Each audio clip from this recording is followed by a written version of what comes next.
Welcome to Two Brothers and an Idea. I'm Ferdinand. We're here with my co-host T-Ton, and we got some special guests. But this is a special show about a father and son connection and concerning autism challenges. Let's look at a special video real quick.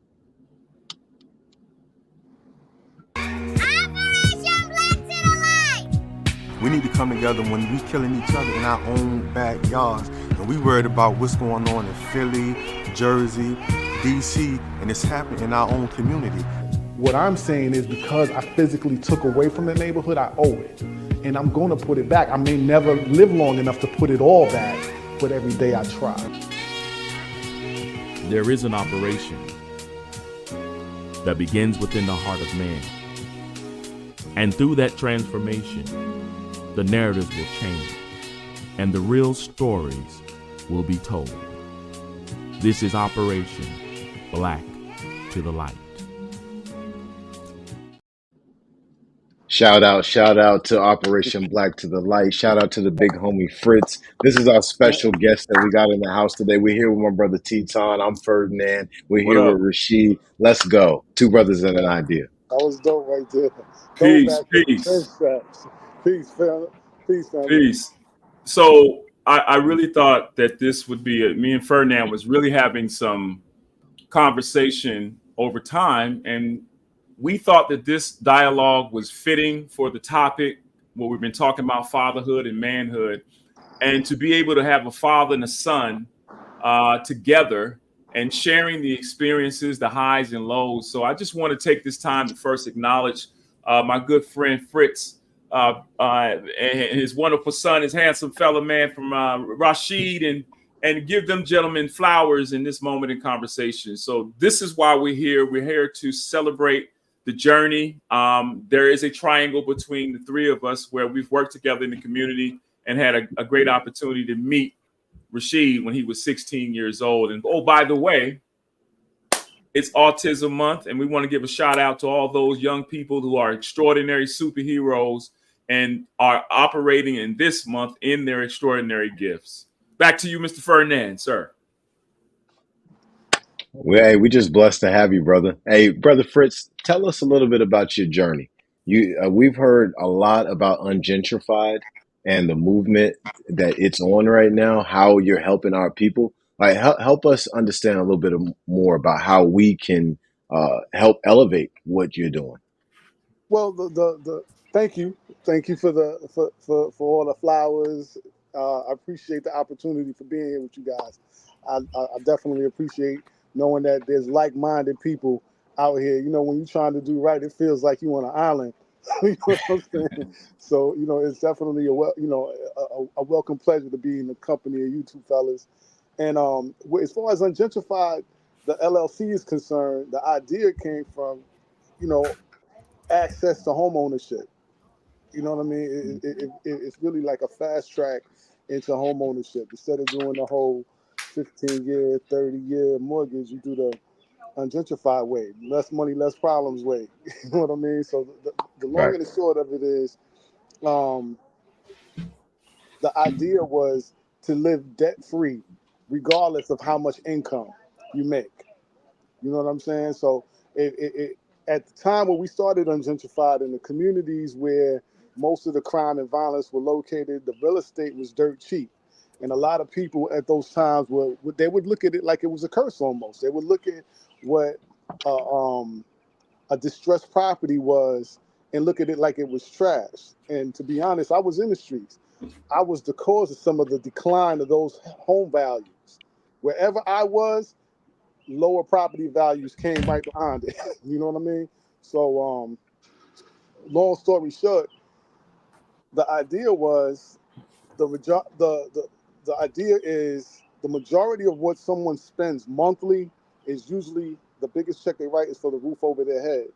In the neighborhoods where I was and where I was operating, those they were dirt cheap, man. They were on sale, basically. So if you look at it the way any other commodity would, say we walked into a Target of our skin, the wise thing to do is spend what you can, buy what you can. You know what I mean? because it's 75% off, but we weren't doing it with real estate. We were doing it with everything that was a depreciating asset. But when you buy real estate at a low price, it can't do anything other than appreciate. So let me ask you a question. Let me ask you a question real quickly. Can you kind of go back a little bit to how before ungentrified and what it took to get to a gentrified? Oh, so like my backstory, the street stuff? You don't want to hear that. Not all of it, but we'll be able to. We want to be able to have an audience see that. We'll do a synopsis. Journey. You know, it's the regular street story. You know, from the Million Man March. Okay. Up until the Ed Fund and all of those things that got you here. So we'll start there. So Teton and I actually met on a trip to the last Million Man March. My sons and I, and my godson Hakeem, he was there. That's my godson. I'm claiming him my shoe. You know what I'm saying? So my sons, me and a few of my sons were at the Million Man March, and I was hoping to show my sons. My intention, my entire life since I had my children, was to show them fatherhood, even though I don't come from that. So it was freestyling. You know what I'm saying? I really had no clue on what I was doing as far as raising them, and I'm not 100% sure that I was even a good father. I know I was raising good kids, and I'm pretty sure that even if they were raised by wolves, they would have ended up being good kids regardless. But I'm positive that they raised me just as much as I raised them. But at the Million Man March, my intention was to show them, you know, positive black men so they can pick one. You know, regardless of what you raise your children to be, they're going to be one of these men out here. This is a fact. You know what I mean? And don't think that they can't be the beggar. Don't think they can't be the drug addict. Don't think that they can't be the drug dealer or the shooter. All of these things are on the table. They have to pick a path. Your job is to kind of guide them and be honest with them about what it is that each one of those paths have in store for them. But when we met at the Million Man March, there were so many differences of opinions there, even on the bus that we rode. And one of the opinions I found hilarious because Teton and the guy were having a small debate. And he had the guy contradicting himself in his own words. Like he started off one way, and Teton would say, "Yeah, what about this, that, and the other?" And then he said, "Yeah, that too." So he basically showed how you can manipulate someone's ideas with the truth, because he didn't lie about anything. It was all facts. Everything he said was the truth. And that's how it started. And then we got together because I told him what I wanted to do with real estate. And what I wanted to do is with the kids. I think, what was it, the Trap League? Was we talking about the Trap League first? Yeah, we talked about the Trap League. But what was really interesting to me was we had a meeting with probably one of the biggest, most successful, one of many most successful real estate agents, Mr. Greg Garrett. And I recall, you know, you're sitting around the table, and this is the Greg Garrett. Yeah, and Fritz, you looked that man in his eye and told him what? Yeah, I'm coming for that crown. I said because we speed up, and we got involved with the Educational Fund to Stop Gun Violence, and shout out to that nonprofit organization. Shout out to Kayla Hicks. Shout out to Kayla Hicks. And that team. Don't play with it. It's right, Kayla. because it's not just the whole team. It's Kayla. Kayla put it all together. So you gotta give her hers. And from that point on, man, you just kept talking about it. So when this thing happened in 3 years' time, you know, you were still trying to raise your children, keep your children off the street. And so I commend you, man, for the effort and the diligence that you the time that you use, regardless of what you were faced with, you kept focused no matter what. And so now we look back and we have ungentrified, and now you're taking, like in the video, you said you promise to give it back to the community. That's right. And so you are a testimony of what you did when you tore the community up, and now you're building the community up, buying these homes and giving opportunity to those in the community. Can you tell me a little bit about how this piece works with the ungentrified in terms of, do I rent to own? How do I get a home if I needed one? So the idea is we purchase the property, right? We become the bank in that sense, but it's leased with an option to purchase. So because everybody has a place to live, and So I come from the street, so I can explain it better in the street sense. So my street fellas, y'all gonna understand it. Everybody else, please forgive me.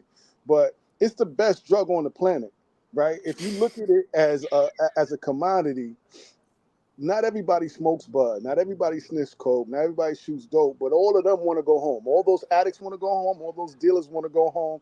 All the police that want to lock them up want to go home. All the judges that want to sentence them want to go home. All the correction officers. So I got the best drug on the planet. They're all fiends. If you look out the window and look up and down your street, every single human being you see is a potential customer or an addict. So I'm looking at it like, why would I sit here and play with the things that'll give me 100 years when I could play with these and actually build the community up? And because of That's right. the That's actions right. that I was into, that's what depreciates the value on the property. So they made it affordable for me to give back to my community. I purchased the property, and we can go as low as 60 months in the payments, the monthly payments, and it would be no different than rent payments. But at Wow. the time, we were able to purchase property, say, for $20,000, and Uh-huh. 60 months at $1,000 is $60,000. So it's not genius math. This is GED math, bro. There's a $40,000, there's a Right, $40,000 right, profit right. in that, and then I'll give you the deed, because what's the difference? The 30-year mortgage is 360 months. The 5-year mortgage is 60 months. I can save you 300 months of your life by dealing with me. How you not going to buy my work? You know what I mean? Like, we all got drugs, but come on, family, mine's are better. So, the idea was to get people to own a finance through Ungentrified. But then what I realized, and this is something very recently, is that because we got strong enough to start purchasing property in cash, that means there's not a lot of people they can't compete with us, because I see a house on the market, I can close in 3 days. I can buy it right now. And it stops people who, when I was 30 years old and wanting to get into real estate, I block them now. I keep them from being able to enter the market. And then they have to pick up something else, because Uh-huh. the on ramp for real estate is closed, because I'm buying in cash. So the addition that we're adding to Ungentrified now is the piece where we'll have a 5-year owner finance for home owners, but a 1-year owner finance for home investors. For young guys who want to get into real estate, we can basically, we're going to go back to the street talk, because that's what I know. We're going to front you this house and do what you can do with it. If you screw it up, it's not like the other game. It's not the drug game, because if somebody screws up your drugs, there's a loss attached to it. If somebody screws up your house, you get 100% of the house back. Every single gram of it, you get it all. You know what I mean? You just have to, take it back and then put it in the hands of somebody who can actually work with it. But I wanted to have an on-ramp for young entrepreneurs who are interested in getting into real estate and may not have the funds, because a lot of the real estate conversation is, how do I start? How do I get started? What's the first step? And these guys will tap dance all around it. All these YouTube real estate people, they will tap dance around it. Yeah, man, yeah, go ahead, put yourself in debt, get some credit, get a 203K loan. But nah, we're out here doing it. And because I wanted to elevate from just being the guy that's blocking all the young entrepreneurs, I want to give back to them. So that's going to be the new addition to Ungentrified, is investor financing 1 year, and then we got to do something. So that's my Fritz, this is an amazing thing that you're doing for our people. I really want to, thank you, and show some reverence to what you're doing, real rap. no But I do doubt. got a question for you, right? What you're doing, can you explain to all of us and to the people listening out there, you know, the importance of this to group economics? Okay, so here's the thing, right? Home ownership. All right, so here's what it is. It's not just home ownership. It's home by definition. When all hell breaks loose, go home. You know what I'm saying? It's that simple. But I have people in my life, in my family. I know one person that's coming to mind that moved 15 times in the first 20 years of his life. 15 different addresses in 20 years. That means some of those years he moved twice. So there's no stability there. There's no home. There's no roots. There's no nothing there. My idea is to at least acquire home, get a home base. So when all hell breaks loose, go there. And then once you're there, then you can regroup. Then you can lick your wounds, or then you can just meditate. Then you can build. Whatever it is, have an address that's stable. And my job in group economics is you get your house from me. I'll have more mercy on you than the bank. The bank isn't going to practice group economics with you. If you are suffering from depression, because that's something that I do, sometimes you can't get up and go to work. Because you think your landlord's going to give a damn. On the 5th, there's going to be Right. a letter Right. on your doors. But because this is my people, I understand what they go through. You could call me and be like, "Yo, Fritz, man, I'm going through So, it." And I have a question. yeah, Now, as I'm listening to this, and we've done interviews about this before, what do you say to those who say this is illegal, this is a scam? How can you bypass all the bank fees and all these different things that deal with that comes with buying a home? Can you kind of tell our audience how you avoid or what's legal, what's right? What was the pathway that you no, took you're gonna to love set this. all these housing loans up and making it available for those who rent and Oh, own? you're gonna love this part. So here's the thing. We'll use the example of $100,000 property, right? Here's $100,000 property, and Fritz is depressed. He suffers from bipolar depression. Sometimes he can't get up and go to work. So Fritz loses his job, and say Fritz was $50,000 into this $100,000 loan. He's 180 months of payments, but he's gonna lose this property. The bank will now sell Teton that property for 25 grand cash. It's a liability on their books while Fritz is still in possession of it. But once it goes to the foreclosure auction, Teton, if you got 25 grand, we'll give it to you. We're going to get it off our books. We're going to turn that liability and put it into our asset pool. This $25,000 that they just got from you, Teton, they'll turn that into car loans, high interest car loans, and they'll make their money back. And they're still going to come after Fritz for the other 75,000.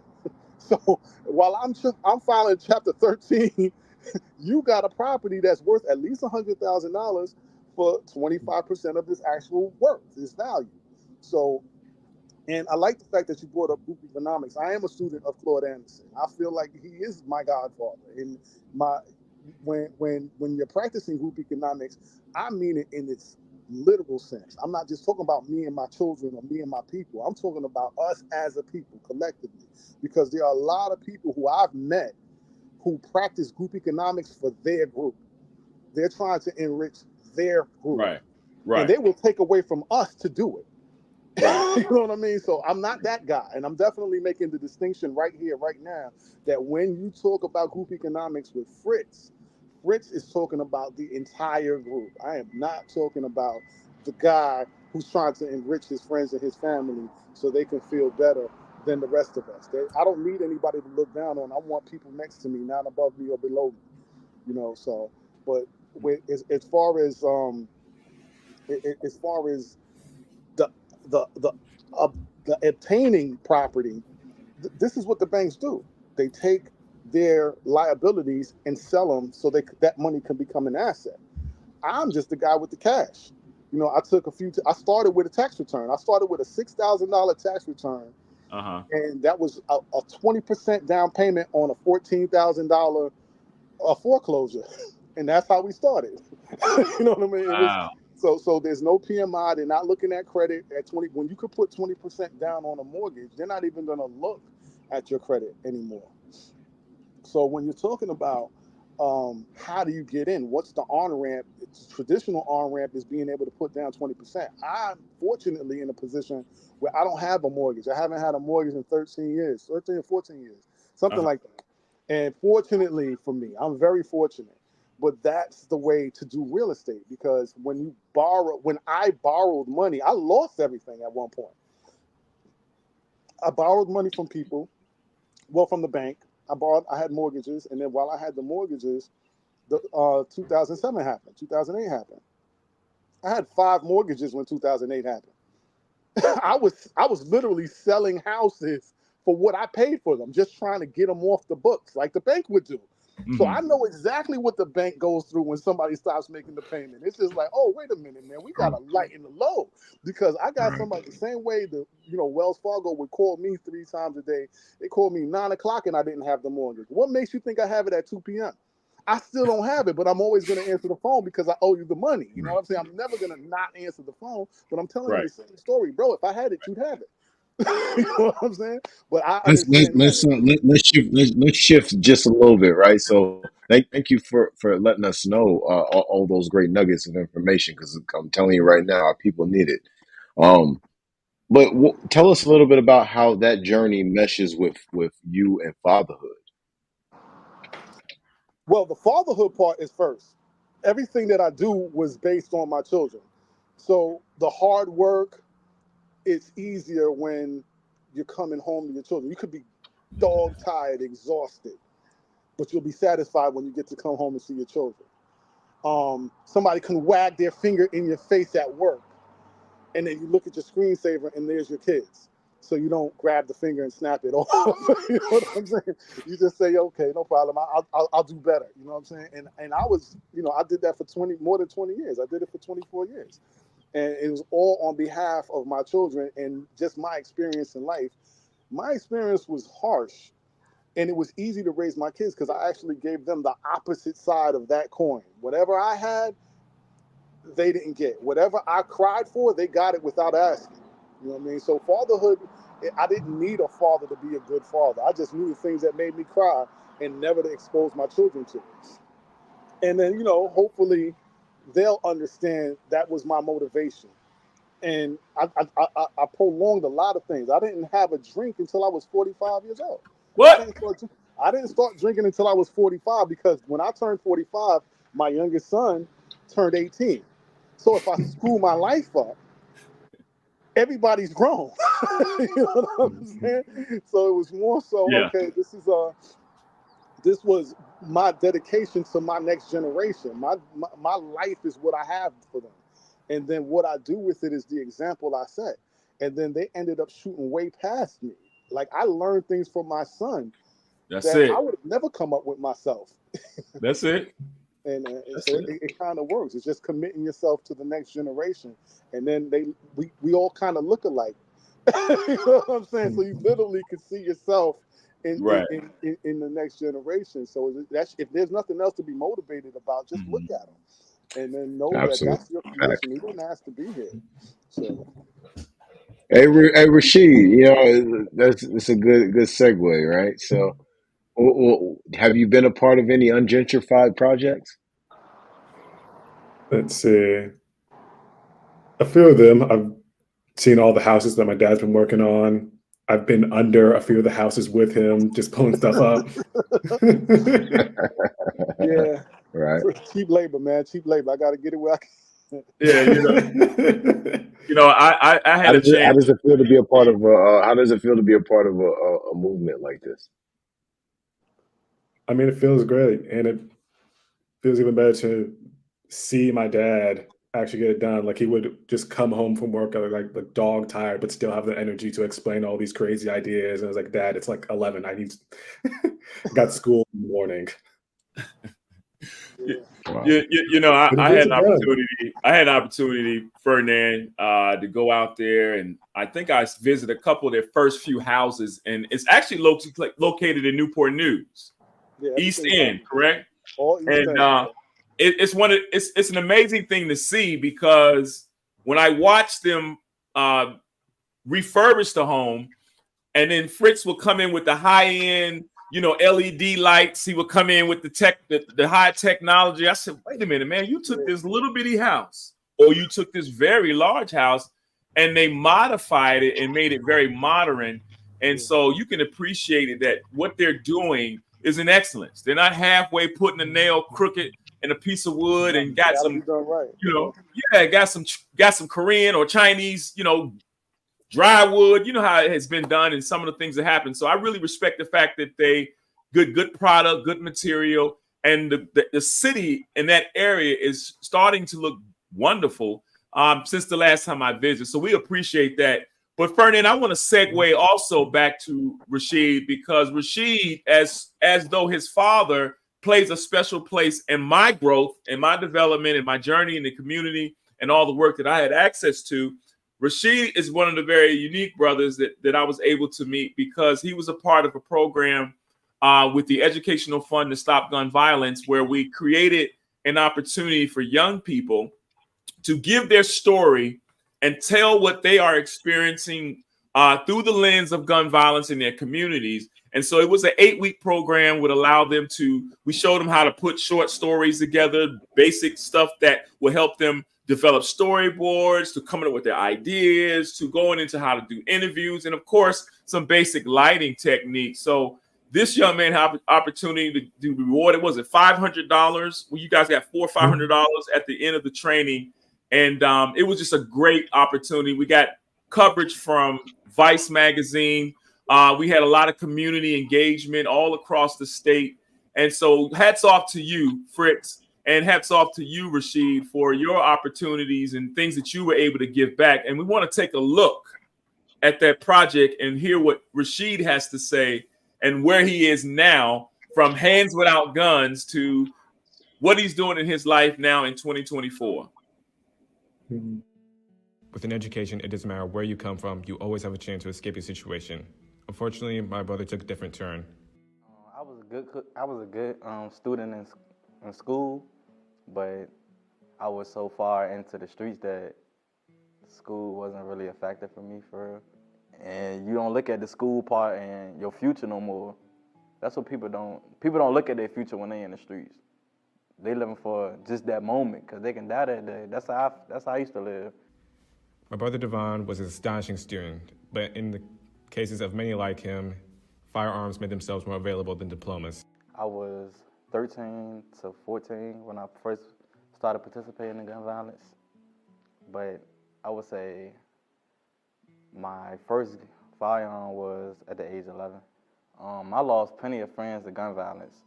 I have 20 friends in total that I lost to gun violence.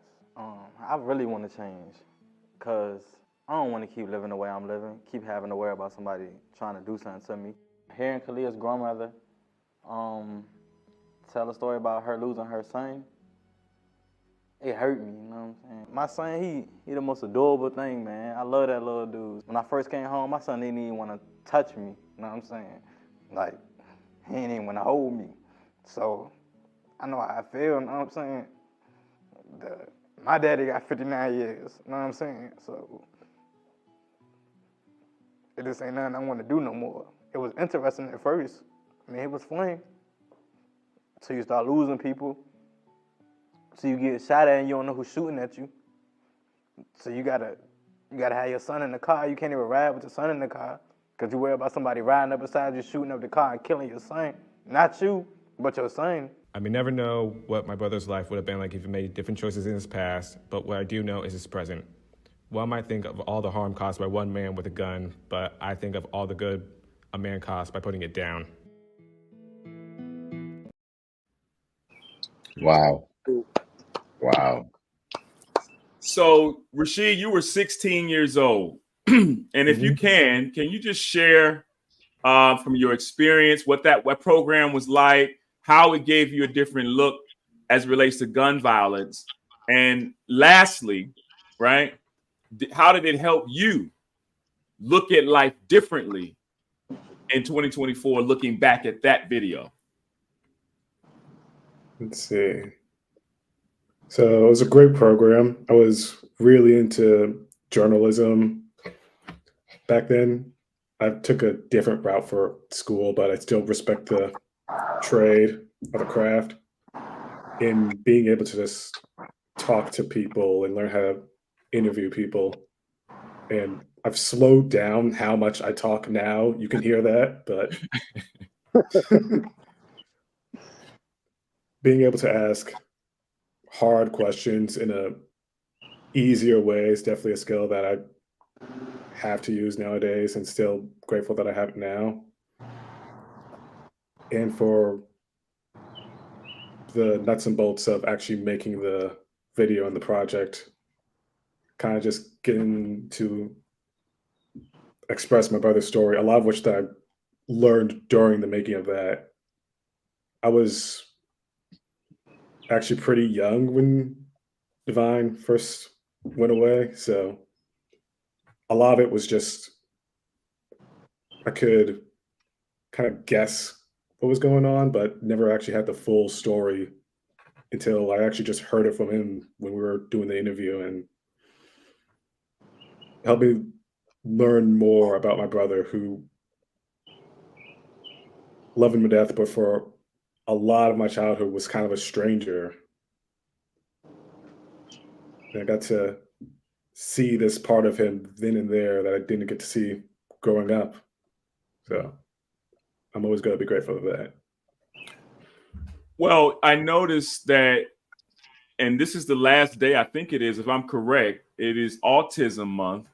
And I wanted for you to kind of talk about how you've been able to excel regardless of what many may say, because you're doing some great stuff right now. I know you're being modest about it, but I want to kind of dive into that in terms of how it's helped you get to where you are in life. And it hasn't stopped you whatsoever. Your dreams have not been interrupted at all. That's it. Yeah. For context, for anyone watching, I'm on the autism spectrum. I think it was like, what, 9, 10 years old when I was diagnosed? Oh, I think it was younger than that, because remember when we were going to CHKD in Norfolk, that's before you were in Achievable Dreams. This is Epps Elementary. Mm-hmm. So what? How old are third graders? Let's see, about 9. Yeah, so it might have been 8 or 9. Wow. But we didn't expose him to it. So the plan was, they said that he did have an IEP. He had an IEP, but we never told him what the IEP was about. They said that he's on the spectrum. And so my idea was, it wasn't my idea, it's our idea as a family, was that we're not going to tell him. Simple as that. Like, look, he doesn't need a crutch. He's going to live with it. And it was, Rashid will tell you, some of the nights were long nights. Some of the nights were 4-hour homework bids. But he got it. And he didn't, what were you, 16, 17 when you found out you were on the spectrum? He was damn near done with school by the time he Yeah.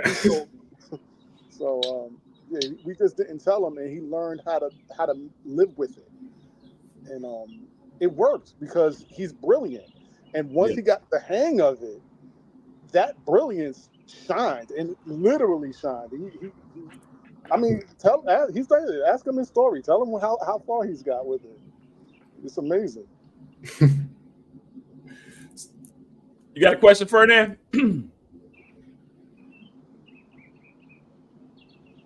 I think Ferdinand frozen. Is he frozen? Well, while we're sitting here waiting for Ferdinand to return, so what are you doing with your life right now, and where are you trying to get to in the next 3 to 5 years? Let's talk about what you're doing right now. Okay, let's see. So about a year ago, I graduated from Virginia Tech. I got a degree in environmental data science. Wow. Okay. And over the summer, I worked an internship with USGS, U.S. Geological Survey in Richmond. Okay. I've been to California a few times on like research summits and conferences. And now, like, I'm not even trying to brag. I don't have it in me to do that, but I'm grateful to be able to be in spaces and people in the field that I basically dedicate my career and academic life to so far, and being able to learn from people who have been doing this for decades, or people who are literally just fresh out of the box like me. And as of right now, a research technician for William & Mary. So you're modest on your way to be a scientist, is that correct? Oh, he's a scientist now. Let's not be on the way thing. don't skip that. My man. Yeah. Well, Ferdinand, what do you think about what you've been able to listen to, and what is your thoughts on this conversation? Well, I think that it's amazing to watch young brothers make it through challenges in their life and to accomplish great things. I think it's even more amazing to be able to talk to a father and a son together who have embarked on these challenges together, overcame them, and are a shining light to so many of our people out here, building organizations that help our people have housing, and also, creating children who become, amazing members of society, working at prestigious universities like William and Mary. So I'm happy to just be in the room right now, with the young brother, So keep doing your thing, young brother. Thank You you. know, I always think that when we do have conversations, sometimes we have a tendency to look through the lens of a cracked lens, a broken lens. Sometimes the lens could possibly be dirty. And we find out that when we change the way we see things and we get out and get involved in our communities, you will find out that there are a lot of amazing things happening throughout our communities. When you say we need, we already got, or we're getting ready to get it done. And so I think sometimes, man, when we have conversations with a father and a son, and you're able to see the life of the father evolve into this big business that he's giving back to the community. He kept his word. And now to see his son, who I've met at 16 years old, doing some great things at Virginia Tech grad, and now on his way to be a scientist, man, you can't make this stuff up, man. Come on, Fernand, you can't make it up, man. We really have to understand that, man. There are some great folks, and we have to keep pushing them forward, encouraging them, and giving them the opportunities to tell their story. Absolutely. And that's what this platform is all about. That's what Two Brothers and an Idea is all about. It's all about two intelligent brothers who have families, who are operating as real men, coming together for an idea to improve community. Right. And that's why we're very thankful for brothers like Fritz and Rashid to come on the platform, because that's what y'all are doing every day. Y'all are improving community. Y'all are not just actually doing it in your work, but your actual persona that you're putting out every day. People are watching this, they're following it, right? Y'all might not even notice that there's people out here following y'all trying to be like you, right? But that's what we need. We need more of our young brothers and sisters to gravitate to these types of things, learning carpentry, learning electrical, plumbing, learning science, Right. and stepping into these opportunities that are available for us. But we have to get rid of that fear, that guilt, that doubt, and that disbelief, and then we can take our place. So Rashid, I'd like to ask you this question. What did you do to overcome fear, guilt, doubt, and disbelief to step into the opportunities that you stepped into? Good question. Let's see.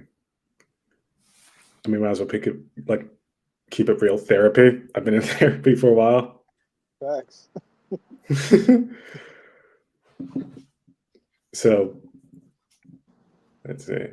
I think the black people, and hopefully black men in general, have been more open about the idea. Hey, not all of us can be crazy. Some of us gonna have to do something about it. And I say crazy, but really just a lot of challenges that people in our community face that we've kind of just been told to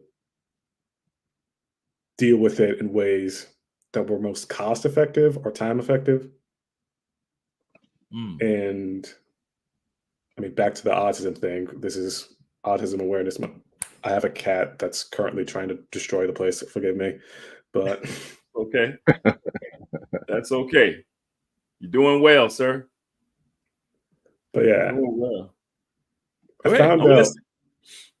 But yeah, like my dad said, I found out late in life, and I spent a lot of time thinking about, okay, when was a good time to tell me or whatever or not. But at the end of the day, even if I had known earlier, I was still in a school system and in a community that just did not know much about autism, especially in young Black kids.